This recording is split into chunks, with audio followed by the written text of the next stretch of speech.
Miss Kelly's Book Nook, Express Lane. Today's book is called A Chair for My Mother, written and illustrated by Vera B. Williams.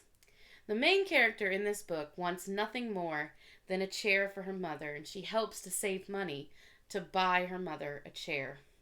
So, why does she want something so simple for her mother? Well, let's find out.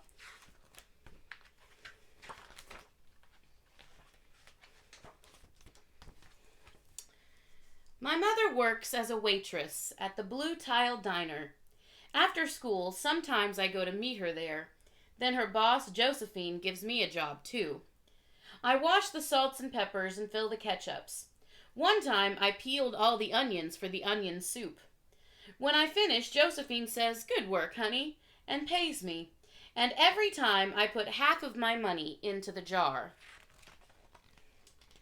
It takes a long time to fill a jar this big. Every day when my mother comes home from work, I take down the jar. My mama empties all her change from tips out of her purse for me to count. Then we push all the coins into the jar.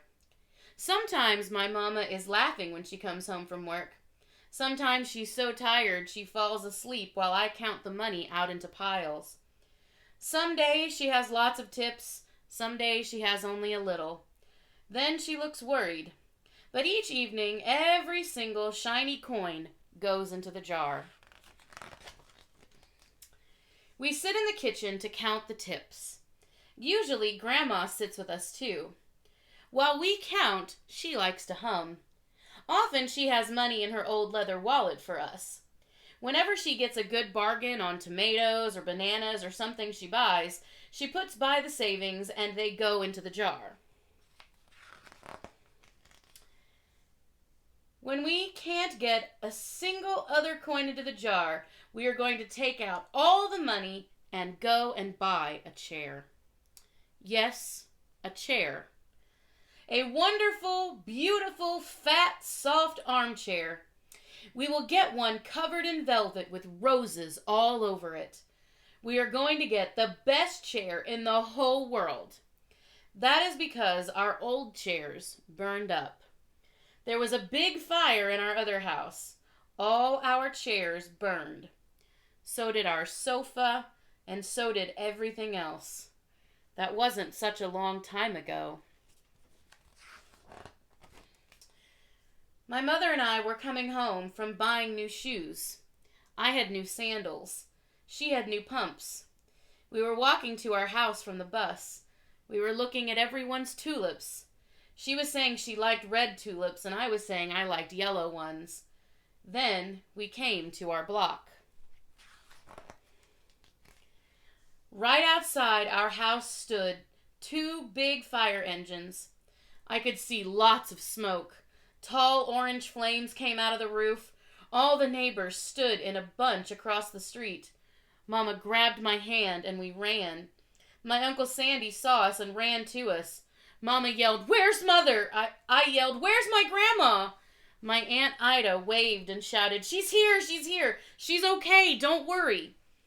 Grandma was all right. Our cat was safe too, though it took a while to find her.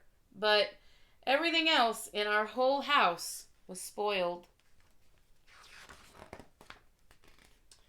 What was left of the house was turned to charcoal and ashes. We went to stay with my mother's sister, Aunt Ida, and Uncle Sandy. Then we were able to move into the apartment downstairs. We painted the walls yellow. The floors were all shiny, but the rooms were very empty. The first day we moved in, the neighbors brought pizza and cake and ice cream. And they brought a lot of other things, too. The family across the street brought a table and 3 kitchen chairs. A very old man next door gave us a bed from when his children were little. My other grandpa brought us his beautiful rug. My mother's older sister Sally had made us red and white curtains. Mama's boss Josephine brought pots and pans, silverware and dishes. My cousin brought me her own stuffed bear. Everyone clapped when my grandma made a speech. "You are all the kindest people," she said, "and we thank you very, very much." It's lucky we're young and can start over. That was last year, but we still have no sofa and no big chairs. When Mama comes home, her feet hurt. There's no good place for me to take a load off my feet, she says. When Grandma wants to sit back and hum and cut up potatoes, she has to get as comfortable as she can on a hard kitchen chair. So that is how come Mama brought home the biggest jar she could find at the diner, and all the coins started to go in the jar. Now the jar is too heavy for me to lift down. Uncle Sandy gave me a quarter. He had to boost me up so I could put it in. After supper, Mama and Grandma and I stood in front of the jar. Well, I never would have believed it, but I guess it's full, Mama said. My mother brought home little paper wrappers for the nickels and the dimes and the quarters. I counted them all out and wrapped them all up. On my mother's day off, we took all the coins to the bank. The bank exchanged them for $10 bills. Then we took the bus downtown to shop for our chair.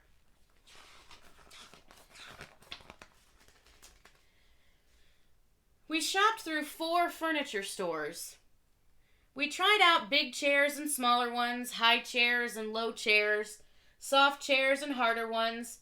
Grandma said she felt like Goldilocks in the 3 Bears trying out all the chairs.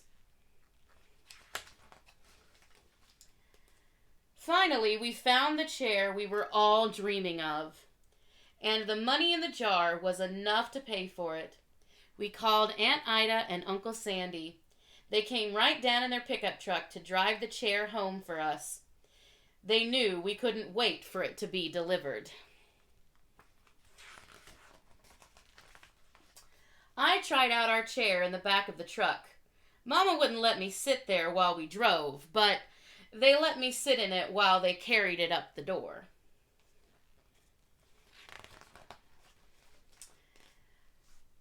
We set the chair right beside the window with the red and white curtains. Grandma and Mama and I all sat in it while Aunt Ida took our picture. Now Grandma sits in it and talks with people going by in the daytime. Mama sits down and watches the news on TV when she comes home from her job. After supper, I sit with her and she can reach right up and turn out the light if I fall asleep in her lap. And there's the picture of the 3 of them in the chair. So, that's our story for today. Thanks for watching. And remember, videos are good, one-on-one is better. Read with your kids. See you next time. Bye!